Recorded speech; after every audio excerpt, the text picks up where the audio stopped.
What's up mga ka-hoops at magandang araw basketball fans. Pag-usapan natin ang unting-unting pag-iba ng Golden State at ang lumalakas na powerhouse sa East.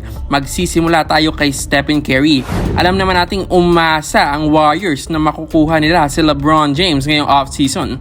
Pero dahil nga nabigo sila at pumirma si LeBron sa Philadelphia 76ers, nagsalita na sa wakas si Steph habang nasa isang youth golf camp. Sabi niya, ganyan talaga, huwag kang mag-isip ng bagay hanggat hindi pa nangyayari dahil maraming pwedeng magbago. Realist daw si Steph, lalo na't may mga injuries din ng Warriors tulad ni Jimmy Butler at Moses Moody.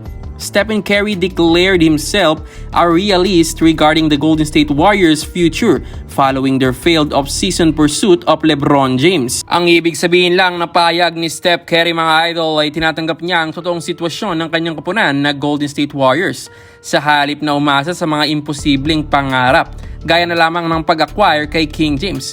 Pero mga Lodi, ang mas malaking balita rito mukhang hindi na nagkakatugma ang timeline ni Steph at ng management niya. This coming August 29, eligible siya for a 2-year, $136.7 million max extension. Pero ayon sa mga reports, pagod na raw si Steph sa kakahanap ng front office ng superstar habang tumatanda na siya. Ang mas matindi, naghahanda na raw ang management para sa post-Curry era. Are we going to see Steph demand a trade? Nako, abangan natin yan mga idol. Dahil nga sa gulo sa Golden State, naglalabasan na ang mga nakakagulat na trade rumors. At alam nyo kung anong kupunan ang pinakamaingay ngayon? Ang San Antonio Spurs. Grabe mga Lodi, isipin nyo na lang kung matutuloy ito. The greatest shooter of all time na si Steph Curry at ang future of the NBA na si Victor Wembanyama magsasama sa ilalim ni Coach Mitch Johnson at ang pag-alalay ni Greg Popovich. Ayon sa mga NBA analysts, perpektong kombinasyon ito dahil kailangan ng Spurs ng isang elite veteran point guard na may championship DNA para mag-guide si Wemby at may sapat silang draft picks at young assets para i-alok sa Warriors kung sakaling mag-rebuild na ang prangkisa. Samantala, may bagong nakakagulat na balita naman sa Philadelphia dahil opisyal nang papasok si Kentavious Caldwell-Pope sa 76ers matapos ma-buyout ng Memphis Grizzlies.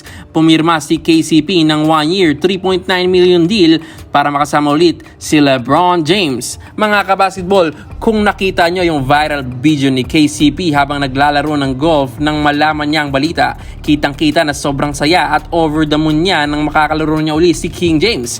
Tandaan natin, may championship history na ang dalawang ito nung magkampiyon sila kasama ang Lakers noong 2020. Sa presyong $3.9 million, barya na lang ito para sa isang two-time NBA champion na magdadala ng matinding depensa at shooting sa tabi na Joel Embiid, Tyrese Maxey at Jaylen Brown.